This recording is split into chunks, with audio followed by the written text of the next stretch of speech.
Mga personnel sa Relief Operation Center ng DSWD Region 8 puspusa na sa paghahanda ng relief packs. Karagdagang food packs para sa riyon ang inaasahan ngayong araw.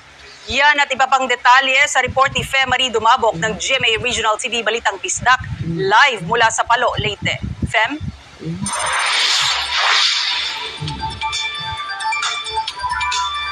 Sara, inaasahan na ngayong araw darating ang karagdagang relief goods para sa Eastern Visayas na manggagaling sa National Office ng DSWD bilang paghahanda sa posibleng epekto na dala ng Bagyong Betty na papasok sa bansa ngayong gabi o bukas.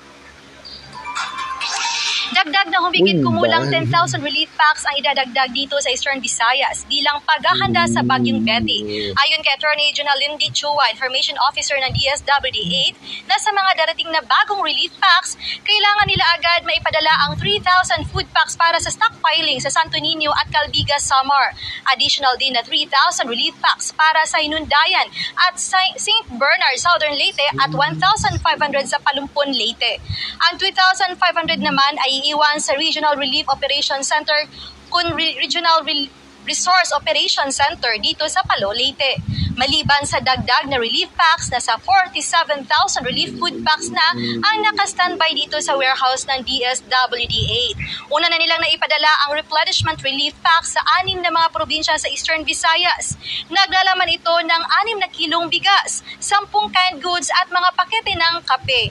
May nakastandby na din sa warehouse ng DSWD 8 na 25,000 boxes ng hygiene kit, mga sleeping kit at kagamitan para sa temporary shelter.